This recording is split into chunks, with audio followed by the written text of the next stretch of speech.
Hello दोस्तों, स्वागत है आपका हमारे चैनल पे। आज हम लोग देखने वाले हैं 30 दिसंबर के कुछ इंपॉर्टेंट करंट अफेयर्स क्वेश्चन जो कि इंपॉर्टेंट होंगे सभी के सभी वनडे एग्जाम्स के लिए। तो चलिए शुरू करते हैं। तो आज का हमारा पहला क्वेश्चन ये है कि recently India has paid in rupees for the first time for crude oil bought from which country. तो किस देश से क्रूड ऑयल खरीदने के बाद उनको जो पेमेंट किया गया है भारत सरकार के द्वारा वो रुपए में किया गया है। तो ये यूनाइटेड अरब अमीरात को पहली बार ऐसा हुआ है कि इंडिया ने किसी भी देश को ऑयल के बदले में रुपीज़ में पेमेंट किया है, डॉलर ना छोड़ के। तो पहला बात ये तो एक काम ये करेगा कि हमारे यहाँ के जो डॉलर का हमारे पास फॉरेन रिजर्व है उसको बचाएगा, सेविंग डॉलर्स, ठीक है। और इंडिया जो है, इंडिया थर्ड लार्जेस्ट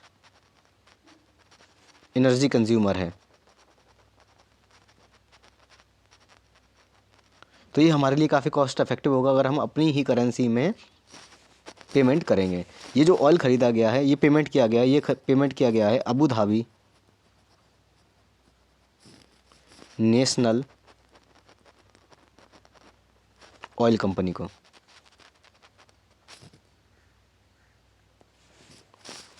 और ये हमारे लिए, ये हमारे देश के लिए इसलिए भी इम्पोर्टेंट है कि जो हमारा रुपी है इसकी वैल्यू वैसे भी बड़ी ख़राब चलती है डॉलर के रिस्पेक्ट में। तो एज ए ग्लोबल करेंसी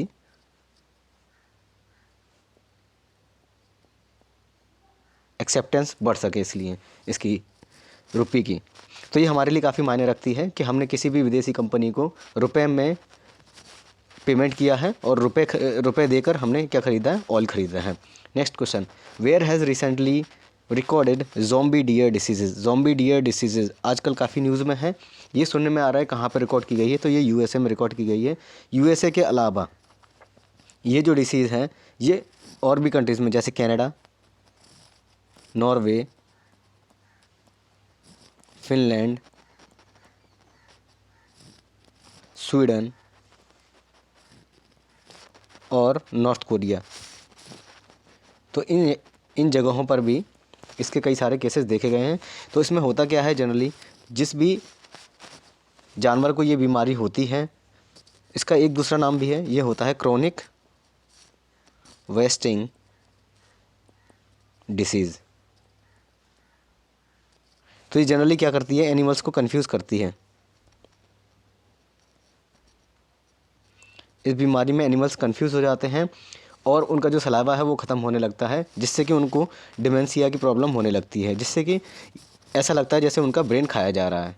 तो ये ज़ॉम्बी डियर जो डिसीज़ है ये यूएसए के 31 स्टेट्स में इसके केसेस मिले हैं। तो ये धीरे धीरे बढ़ रही बीमारी और ये ह्यूमंस में भी फैल सकती है। परेशानी की बात यह है कि it can even spread to the humans, ये ह्यूमंस में भी फैल सकती है।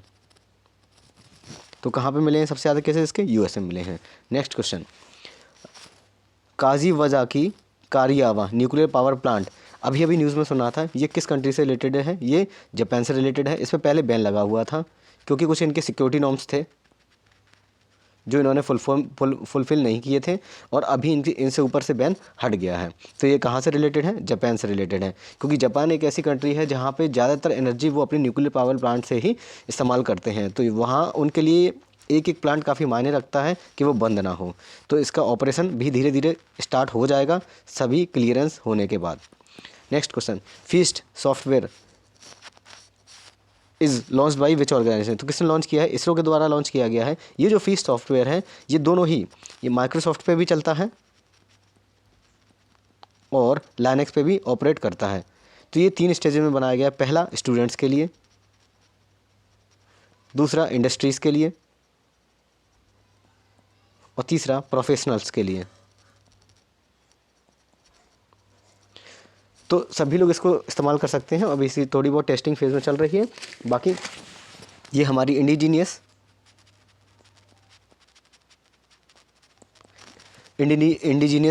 के लिए भी काफ़ी इंपॉर्टेंट है कि ये हम अपने देश में ही अपने सॉफ्टवेयर बना रहे हैं और उनको इस्तेमाल कर रहे हैं। जो हमारी निर्भरता होती है दूसरी कंपनियों पे, दूसरी विदेशी कंपनियों पे, वो कम हो सकती है।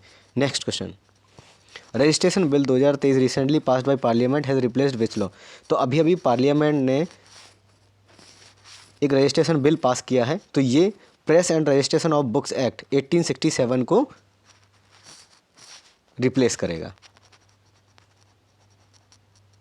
रिप्लेस करेगा। तो ये बात भी दर्शाती है कि जो कॉलोनियल एरा के यानी ब्रिटिश एरा के जितने भी लॉ बनाए गए थे वो जो चल रहे थे हमारे यहाँ, उनको धीरे धीरे क्या किया जा रहा है, एंड किया जा रहा है, ताकि हम ये तब भुला सकें कि हाँ भाई अंग्रेजों ने हमारे ऊपर राज किया था। अच्छी बात है। Next question, Reliance Jio collaborated with Bharat GPT program with which institute. तो भारत जीपीटी प्रोग्राम, पहले तो ये देखिए भारत जीपीटी प्रोग्राम ये जो है एंड जो स्मार्ट टीवीज़ हैं उनके लिए ऑपरेटिंग सिस्टम बना रहे हैं, ओएस बना रहे हैं। तो रिलायंस जियो ने किसके साथ कोलैबोरेशन किया है, आईआईटी बॉम्बे के साथ। रिलायंस जियो ने आईआईटी बॉम्बे के साथ क्या किया है, कोलैबोरेशन किया है। Next question, who have recently been appointed to the post of chairman of HDFC bank.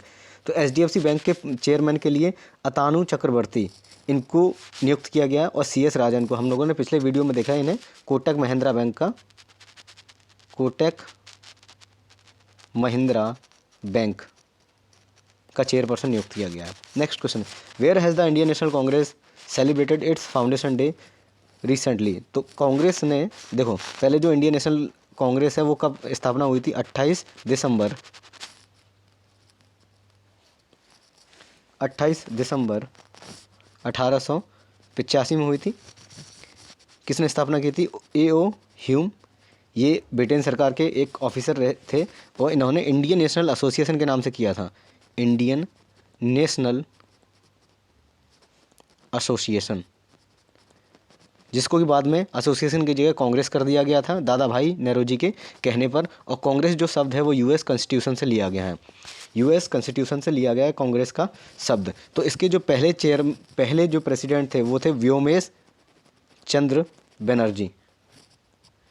Vyomesh चंद्र बनर्जी पहले अपने इंडियन नेशनल कांग्रेस के कौन थे, चेयरमैन थे। तो इन्होंने जो अपना फाउंडेशन डे मनाया इस बार वो 139th फाउंडेशन डे मनाया गया। कहाँ सेलिब्रेट किया गया था, नागपुर में। और इंडियन नेशनल कांग्रेस की स्थापना कहाँ हुई थी, बॉम्बे में, जो कि अब क्या हो गया है, मुंबई। ध्यान रखिएगा। Next question, who has been appointed at the new ITBP chief. देखिए काफ़ी इंपॉर्टेंट क्वेश्चन है। नए आईटीबीपी चीफ के रूप में राहुल रसगोत्रा को नियुक्त किया गया है। अनीश दयाल, इनको सीआरपीएफ का चीफ नियुक्त किया गया है। नीना सिंह ये पहली महिला डीजी हैं और किसकी, सीआईएसएफ की, इन्हें सीआईएसएफ के डीजी के रूप में नियुक्त किया गया है। और विवेक श्रीवास्तव, इन्हें director general of fire civil defence and home guard का डायरेक्टर जनरल नियुक्त किया गया है। ध्यान रखिएगा आप लोग। Next question, which state is going to launch India's first submarine tourism. तो भारत का पहला सबमरीन टूरिज्म गुजरात के द्वारा लॉन्च किया जाने वाला है। Next question, Maharshi Valmiki airport is being inaugurated bye प्रधानमंत्री मोदी इन, कहाँ पे उद्घाटन होगा इसका, अयोध्या में। राम आएंगे, ठीक है। तो राम जी की प्राण प्रतिष्ठा कब होने वाली है, जनवरी में, ध्यान रखिएगा। Next question, which country has successfully test Fateh second guided multi launch rocket system. तो ये जो मल्टी लॉन्च रॉकेट सिस्टम है ये पाकिस्तान के द्वारा सक्सेसफुली टेस्ट किया गया है और इसकी रेंज जो है वो 400 किलोमीटर तक रेंज बताई जा रही है। इससे पहले इन्होंने फतेह 1 भी टेस्ट किया था जिसकी की रेंज 250 किलोमीटर तक की थी। तो ये पाकिस्तान के लिए काफ़ी इंपॉर्टेंट बात है कि हाँ खुद से कुछ बना ले रहा है, हमेशा आतंकवादी बनाने के अलावा और तो कुछ उसने बनाया नहीं है, तो ये ठीक है। तो पाकिस्तान के पास अब जो गाइडेड मिसाइल्स का ये जो रॉकेट लॉन्च सिस्टम है, ये अपनी रॉकेट फतेह 1 फतेह 2 के साथ साथ चाइनीज़ के भी कुछ रॉकेट लॉन्च सिस्टम है इन लोगों के पास। तो ये थे 30 दिसंबर तक के इंपॉर्टेंट करंट अफेयर्स क्वेश्चन। जय हिंद, जय भारत।